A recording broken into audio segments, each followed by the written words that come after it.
Selamat pagi, bagaimana kabarnya? Hari ini kita puasa di MIC Church. Hari ini kita berpuasa hari yang terakhir, hari ke-21, luar biasa. Saya percaya beberapa di antara kalian pasti sudah mengalami pembebasan, ada breakthrough, ada pemulihan dan restorasi sedang terjadi. Amin. Sebelum kita mulai hari ini, mari kita baca di Markus 11 ayat 11 sampai ayat 12 sampai 14. Keesokan harinya, sesudah Yesus dan kedua belas muridnya meninggalkan Betania, Yesus merasa lapar. Dan dari jauh dia melihat pohon ara yang sudah berdaun. Ia mendekatinya untuk melihat kalau ia mendapat apa-apa pada pohon itu. Tetapi pada waktu ia tiba di situ, ia tidak mendapat apa-apa selain daun-daun saja. Sebab memang bukan musim pohon ara. Maka katanya kepada pohon itu, jangan lagi seorang pun makan buahmu selama-lamanya. Dan murid-muridnya pun mendengarnya. Mari kita satu hati di dalam doa. Terima kasih Tuhan untuk kami serahkan Tuhan korban bakaran kami, berupa puasa kami selama 21 hari Tuhan, biar bisa menjadi korban bakaran yang menyenangkan bagi Engkau Yesus. Dan pada pagi hari ini Tuhan, bukakan hati pikiran kami agar kami bisa mengerti Tuhan apa yang menjadi pesan Tuhan pagi hari ini. Di dalam nama Yesus, amin. Ayat yang baru kita baca tadi itu mungkin menjadi pertanyaan bagi beberapa orang, termasuk saya sendiri. Kenapa sih Tuhan mengutuk pohon ara? Sepertinya karakter Tuhan yang penuh kasih tidak sesuai dengan ayat ini. Pada saat Yesus lapar, dia melihat pohon ara dan mengutuki pohon itu pada saat tidak ditemukan buah. Apakah Tuhan selapar itu sampai dia mengutuk pohon ara? Ataukah ada sesuatu yang Tuhan ingin kita belajar melalui kejadian ini? Kalau kita lihat dari konteks waktu, sehari sebelum Tuhan Yesus mengutuk pohon ara, semua bangsa Israel itu sedang menyambut Yesus dan murid-muridnya dengan megah. Mereka percaya, mereka punya faith kalau Mesias itu adalah calon raja. Mereka Yesus datang untuk memulihkan bangsa Israel secara politis. Pada waktu Yesus dan murid-muridnya sedang memasuki Yerusalem, banyak yang menghamparkan pakaian-pakaiannya di jalan, dan ada juga yang menyebarkan ranting pohon palem sambil berseru Hosana, artinya please save us, artinya tolong selamatkan kami. Kemudian setelah diululukan seperti itu, sampai di Yerusalem, Yesus masuk ke bait Allah dan dia mengusir semua orang di sana yang sedang jual beli di depan bait Allah. Tuhan katakan, rumahku akan disebut rumah doa, tetapi kamu menjadikannya sarang penyamun. Tuhan marah sekali dengan bangsa Israel yang harusnya bait Allah sebagai rumah doa, fokus dengan kerohanian, malah menjadikannya pasar di depannya. Kemudian dia mulai membalik-balikan meja dagangan-dagangan di sana. Setelah itu, Yesus mengutuk pohon ara. Tuhan Yesus tahu bahwa seminggu lagi dia akan disalibkan.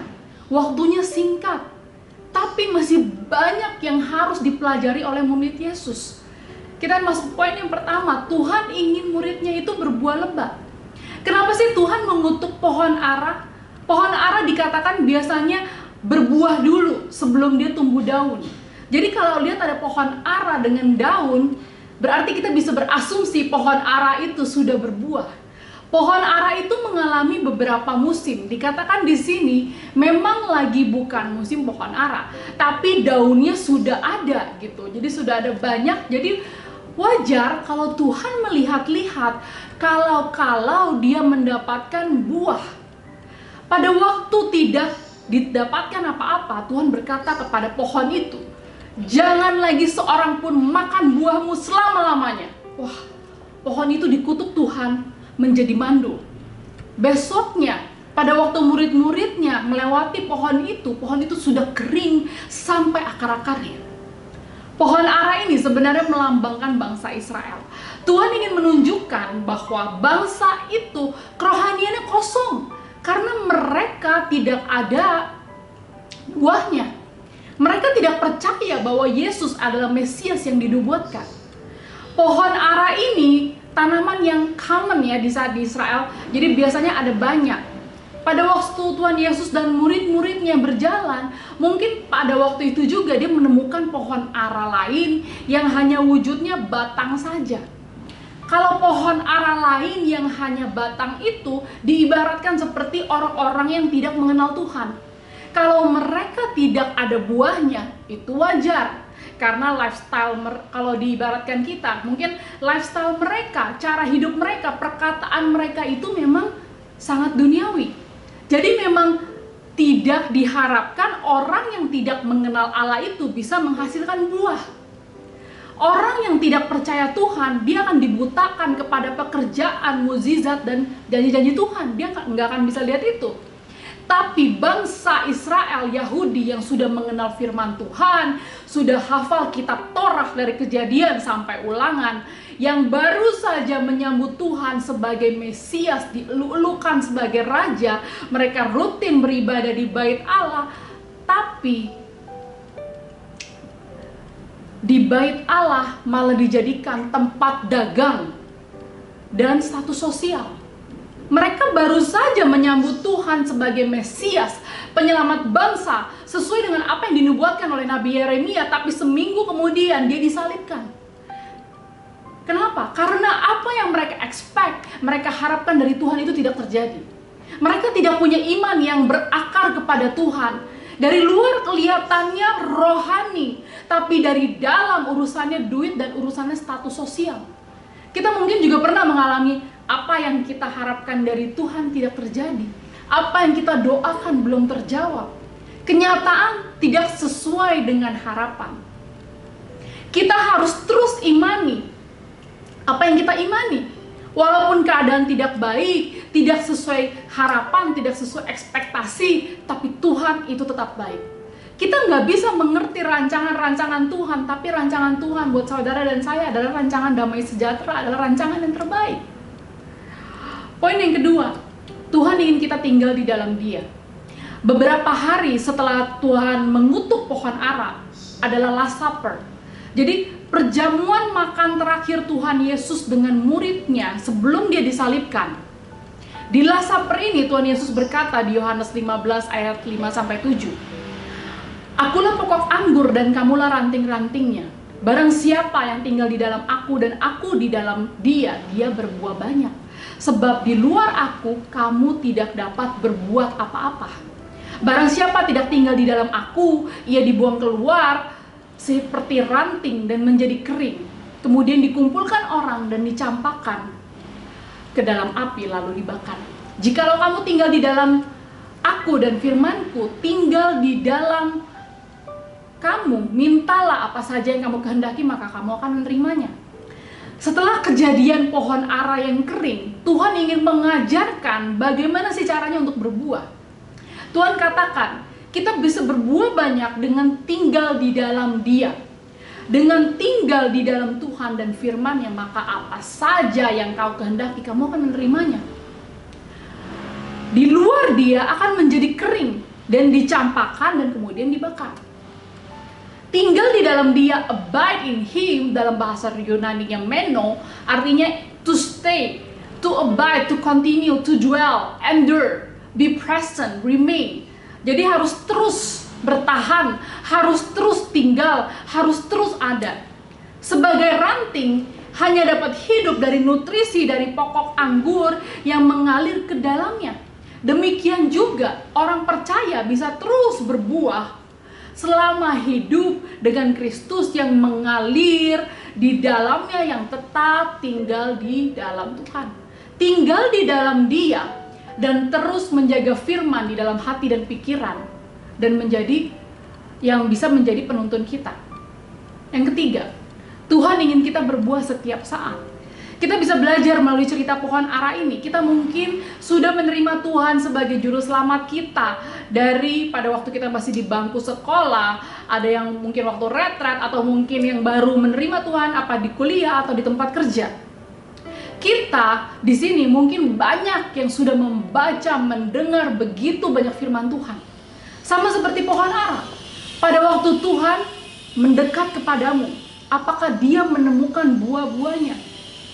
Apa sih buah-buah roh? Di Galatia 5 ayat 22-23 katakan, buah-buah roh itu adalah kasih, sukacita, damai, sejahtera, kesabaran, kemurahan, kebaikan, kesetiaan, kelemah lembutan, dan penguasaan diri.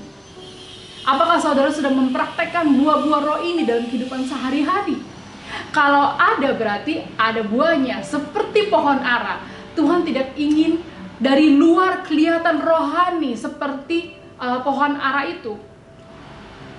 Sering post ayat Alkitab, pembicaraannya selalu rohani, dikit-dikit, ya Tuhan baik, ya Tuhan pembelaku, ya Tuhan yang menjadi pemulihku.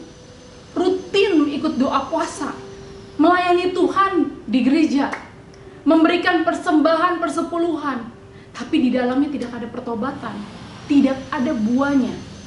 Di saat tidak ada yang lihat, kita masih hidup di dalam dosa, kita melakukan hal-hal yang merugikan orang lain, tidak ada kesabaran, tidak ada kesetiaan, tidak ada penguasaan diri. Respon kita terhadap masalah mungkin kita tidak ada kasih, tidak ada kesabaran, tidak ada kelemah lembutan. Kita tahu hukum yang terutama Tuhan katakan, love God and then love people. Kasihilah Tuhan sesama, kemudian kasihilah sesamamu.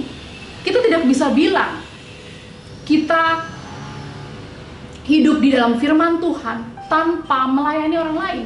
Mungkin di sini ada yang merasa, saya hidup untuk Tuhan tapi saya nggak peduli dengan hidup orang lain. Kita bisa membangun hidup kita memperbanyak skill kita buat planning untuk masa depan kita, untuk diri kita sendiri. Tapi Tuhan katakan, kamu adalah garam dunia. Jika garam itu menjadi tawar, dengan apakah dia diasinkan? Tidak ada lagi gunanya selain dibuang dan diinjak orang. Kita ada untuk menambah rasa pada orang lain, bukan pada diri kita sendiri. Kalau kau hidup untuk dirimu sendiri seperti pohon ara yang ada daunnya tapi tidak ada buahnya. Di Lukas katakan, pohon ara yang tidak berbuah itu akan ditebang. Mungkin kau rajin ke gereja tapi tidak ada pertobatan. Mungkin saudara perkatakan firman tapi tidak ada ketaatan, hanya mendengar tapi tidak mau jadi pelaku firman. Orang yang hanya mendengar tapi tidak mau menjadi pelaku firman itu seperti berbohong pada dirinya sendiri karena tidak menghidupi apa yang dipercaya. Tuhan ingin kita murid-muridnya terus berbuah lebat. Bukan apa yang kelihatan dari luar, tapi Tuhan ingin hati, jiwa, pikiran, dan kekuatan kita ingin terus berbuah. Karena Tuhan mempunyai faith. Tuhan mempunyai beriman kepada kita. Walaupun hidup tidak seperti apa yang kita harapkan, apa yang kita pikirkan, terus tinggal di dalam Dia dan firman-Nya, Tuhan bisa memberikan kepadamu apa saja yang kau kehendaki, membebaskanmu daripada segala belenggu, membebaskanmu daripada segala sakit penyakit, daripada segala hal yang kau khawatirkan. Mari tinggal di dalam Dia supaya kita bisa terus berbuah. Izinkan saya untuk berdoa untuk saudara. Terima kasih Tuhan untuk firman-Mu Tuhan pada hari ini Tuhan. Kami percaya firman-Mu hidup, berkuasa, dan mampu Tuhan mendobrak segala benteng-benteng pertahanan musuh yang mencoba untuk menggagalkan apa yang ada dalam pikiran kita, apa yang kita takutkan. Tapi hari ini Tuhan berkata, Tuhan memanggilmu untuk berbuah dan terus berbuah. Karena Tuhan percaya kau mampu, kau sanggup. Jika kau tinggal di dalamku, maka apa saja yang kau minta, maka kau akan menerimanya. Terima kasih Tuhan, mampukan setiap anak-anak-Mu Tuhan untuk bisa terus berbuah, untuk bisa terus tinggal di dalam-Mu Tuhan, untuk terus menjadi pelaku firman Tuhan. Hamba-Mu percaya Tuhan, maka hidup mereka akan diubahkan, keluarga akan dipulihkan, ada pemulihan, ada restorasi. In Jesus name, hamba-Mu berdoa dan mengucap syukur Tuhan. Amin. Terima kasih, thank you for watching. Happy Sunday, see you next week.